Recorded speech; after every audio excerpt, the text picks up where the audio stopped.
नमस्कार दर्शकों, YouTube के मेरे चैनल में आप सबका स्वागत है। आज मैं वीडियो लेकर आई हूँ मिथुन लगन व मिथुन राशि के लिए देवगुरु बृहस्पति का राशि परिवर्तन। देवगुरु बृहस्पति अभी तक मेष राशि में गोचर कर रहे थे और अब वो 1 मई 2024 को वृषभ राशि में गोचर करने वाले हैं। तो गुरु का वृषभ राशि में गोचर आने वाले 13 महीनों के लिए मिथुन लगन व मिथुन राशि के लिए कैसा रहेगा, इस वीडियो में हम इसी बात का विचार करेंगे। मिथुन लगन और मिथुन राशि की अगर बात करें तो वृषभ राशि आती है द्वादश भाव में और देवगुरु बृहस्पति बनते हैं आपके सप्तमेश और दशमेश। यानी 1 मई 2024 को आपका सप्तमेश और दशमेश जो है वो 12वां हो जाएगा। सबसे पहला नियम ये है कि आपका सप्तमेश 12वां हो रहा है और आपका दशमेश 12वां हो रहा है। दशमेश के 12वां होने का अर्थ है कि पहली बात तो ये है कि आप जिस नौकरी में काम कर रहे हैं उस नौकरी में आपके ट्रांसफर की संभावना बनती है, या आप कोई ऐसी नौकरी ज्वाइन कर सकते हैं 1 मई के बाद जिसमें आप अपने परिवार से कुछ समय के लिए दूर चले जाएं। जैसे कई बार होता है कि हम लोगों का गवर्नमेंट नौकरी में ट्रांसफर हो जाता है और हम परिवार से कुछ समय के लिए दूर हो जाते हैं, या हमें कोई ऐसी जॉब मिल जाती है कि हम बाहर चले जाएं, या आपका कहीं विदेश जाने का प्लान बन जाए। क्योंकि दशमेश द्वादश में जा रहा है, इसका मतलब आपके घर से, जो आपका घर है इस समय, उससे दूर जाके काम करने की संभावना बनती है। साथ ही सप्तमेश द्वादश में जा रहा है, यानी सप्तम भाव होता है आपके जीवन साथी का। इसका मतलब यह है कि आपके अपने जीवन साथी से दूर रहने का कोई ना कोई कारण बनेगा कि आप अपने जीवन साथी से किसी न किसी कारणवश दूर हो सकते हैं।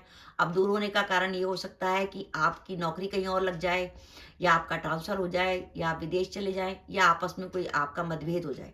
क्योंकि सप्तमेश का द्वादश में जाना इस बात का भी संकेत है कि जीवन साथी का मतभेद होना, या जीवन साथी को हेल्थ में कोई प्रॉब्लम होना, क्योंकि सप्तमेश 12वां हो रहा है, यानी 12वें भाव से अस्पताल का ही विचार किया जाता है।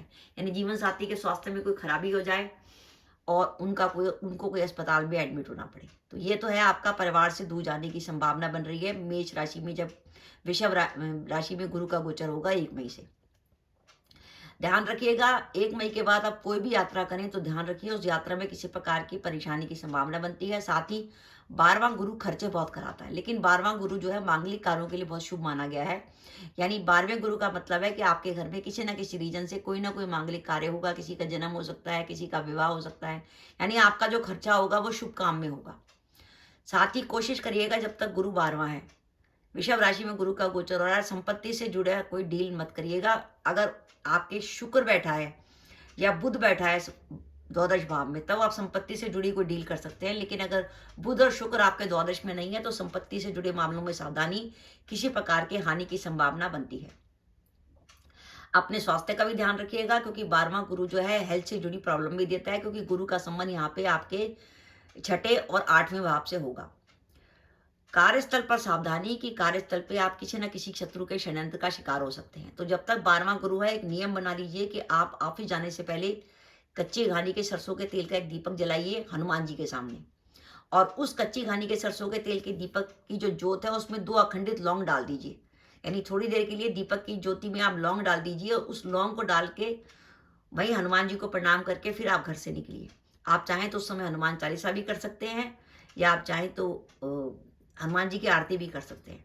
इस तरीके से आप करके डालेंगे तो कोई शत्रु आपका बाल बीका नहीं कर पाएगा, और किसी प्रकार के शत्रुओं के षड्यंत्र से आप अपने को बचा कर चलेंगे। फिर एक पॉजिटिव बात, 9 अक्टूबर को देवगुरु बृहस्पति हो रहे हैं बकरी। 9 अक्टूबर 2024 को जो देवगुरु बृहस्पति बकरी होंगे वो 5 फरवरी 2025 तक बकरी ही रहेंगे। बकरी गुरु जो है फिर आपको लाभ भाव का रिजल्ट देंगे। तो 9 अक्टूबर से 5 फरवरी 2025 तक बकरी गुरु का फल आपको शुभ मिलने वाला है। तो आपकी परेशानी रहेगी 1 मई से लेके 8 अक्टूबर 2024 के बीच में, जब गुरु आपको 12वें गुरु का फल देंगे। ये तो मैंने बताया कि आपके द्वादश भाव में कोई ग्रह नहीं बैठा हुआ, तो आपको 12वां गुरु क्या फल देने वाला है। अब मान के चलिए, अगर आपके द्वादश भाव में सूर्य, बुध, गुरु, शुक्र, शनि या चंद्र बैठे हैं, तो किसी न किसी कारण से भी ये 12वां गुरु आपको लाभ देने वाला है। कैसे? अगर आपकी कुंडली में सूर्य बैठा हुआ है, यानी आपकी कुंडली में वृषभ राशि का सूर्य है, तो ऐसी स्थिति में ये गुरु जब सूर्य के ऊपर गोचर करेगा तो कैरियर को शुभ संकेत मिलेगा। ये बात अलग है कि परिवार से दूर जाके नौकरी मिले, पर नौकरी बढ़िया मिलेगी, अच्छे स्टेटस की मिलेगी, आपको फॉरेन में बहुत बढ़िया जॉब मिल सकती है। तो 12वां गुरु कैरियर के लिए अच्छा संकेत देगा अगर ये सूर्य पर गोचर करेगा। और अगर ये बुध पे गोचर करेगा, आपकी कुंडली में 12वां बुध होगा, लग्नेश 12वां होगा, तो आपको संपत्ति से जुड़े मामलों में लाभ देगा। और गुरु अपने आपका गुरु ही 12वां होगा तो आप देखेंगे आपका ज़्यादा कॉन्फिडेंस लेवल नीचे नहीं जाएगा। आप बहुत अच्छे ढंग से अपना काम करेंगे, आपका कॉन्फिडेंस बना रहेगा। और अगर आपका 12वां शुक्र हुआ, जैसे मिथुन लगन की कुंडली है और आपके द्वादश भाव में शुक्र बैठा है स्वराशि का, तो ये गुरु 12वां होते हुए भी आपके धन से जुड़े मामलों में आपके लिए बढ़िया रहेगा। कहीं ना कहीं से आपके पास धन आने की संभावना बनेगी, क्योंकि शुक्र जो है द्वादश भाव में प्रफुल्लित रहता है और उसके ऊपर धन के कारक गुरु का जो भ्रमण है वो धन के लिए महत्वपूर्ण है। साथ ही आप अगर अपने विवाह के लिए, आपकी विवाह की योग्य आयु है और विवाह के लिए प्रयासरत है, तो आपके विवाह की संभावना भी बनेगी। और बाई चांस आपका मिथुन लगन है और वृषभ राशि में शनि बैठा हुआ है, यानी आपका भाग्येश द्वादश में बैठा हुआ है, तो आप मान के चलिए कि भाग्येश के द्वादश में जान बैठने का अर्थ है कि आपका विदेश में कोई आपका नया कैरियर बन सकता है। ये 12वां गुरु आपका नया कैरियर विदेश में बना देगा। आपकी फॉरेन सेटलमेंट हो सकती है, विदेश में आपको जॉब मिल सकती है, या आपको अगर वर्तमान में यहाँ पे जॉब नहीं मिल रही और आपकी कुंडली में वृषभ राशि का शनि बैठा हुआ है, और 1 मई को जब गुरु उसके ऊपर ट्रांजिट करेगा तो उस ट्रांजिट का फायदा उठाइए और अपने जहाँ आप रहते हैं जन्म स्थान से दूर नौकरी ढूंढने की कोशिश करिए। निश्चित रूप से आपको सफलता मिलेगी। और अगर आप विदेश में फॉरेन सेटलमेंट की भी सोच रहे हैं, तब भी वृषभ राशि का शनि आपको फॉरेन सेटलमेंट में आसानी देगा। तो दर्शकों, मैंने बताने की कोशिश करी कि मिथुन लगन व मिथुन राशि के लिए थोड़ा सा सावधानी रखने का समय है। 1 मई 2024 से 8 अक्टूबर 2024 के बीच में, जब 12वां गुरु उनको कुछ परेशानी दे सकता है।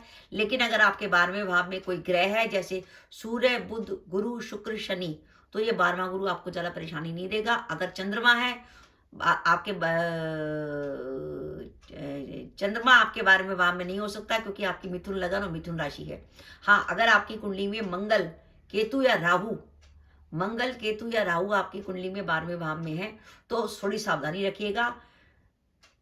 किसी प्रकार के अचानक हानि की संभावना बनेगी, क्योंकि मंगल आपका षष्ठेश होकर 12वां होगा और उसके ऊपर मार्केश गुरु की का गोचर किसी प्रकार के अचानक एक्सीडेंट, दुर्घटना की संभावना बनाता है, अचानक हानि की संभावना बनाता है।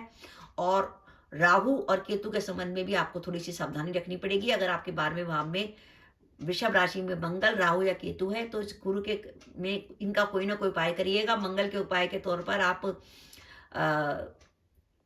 अगर आपको लगे कि ज़्यादा परेशानी हो रही है, तो आप मीठे पराठे बनाकर गरीबों में बांट सकते हैं हर मंगलवार को, वो आपके लिए पॉजिटिविटी होगी। केतु के लिए आप मंदिर में कम्बल का दान कर सकते हैं। और राहु के लिए आप बुधवार या शनिवार को जो कोयला होता है, कोयला के छोटे बड़े बड़े टुकड़े ले लीजिएगा, उनको बहते पानी में प्रवाहित कर देंगे। तो मंगल, राहु, केतु अगर आपके 12वें में बैठे हैं वृषभ राशि में, तो उसकी नेगेटिविटी कम हो जाएगी और आपको एक गुरु इतना परेशान नहीं करेगा। 12वें गुरु की रेमेडी के तौर पे मैं कहूँगी कि सबसे बढ़िया रेमेडी है कि आप अपने परिवार के साथ सब भगवान सत्यनारायण की कथा करें पूर्णमासी को। अगर आप विवाहित महिला हैं और आपको व्रत रखने में परहेज नहीं है, तो आप पूर्णमासी का व्रत रखें और शाम को परिवार के संग भगवान सत्यनारायण की कथा करें। गुरु की बहुत अच्छी रेमेडी है। गुरु की रेमेडी के तौर पे आप पीली वस्तुओं का दान कर सकती हैं। गुरुवार की सुबह भीगी हुई चने की दाल गाय को खिला सकती हैं। रोज गाय को आपके घर से रोटी निकलनी चाहिए। आप हल्दी का दान कर सकती हैं, पीली चने की दाल का दान कर सकती हैं।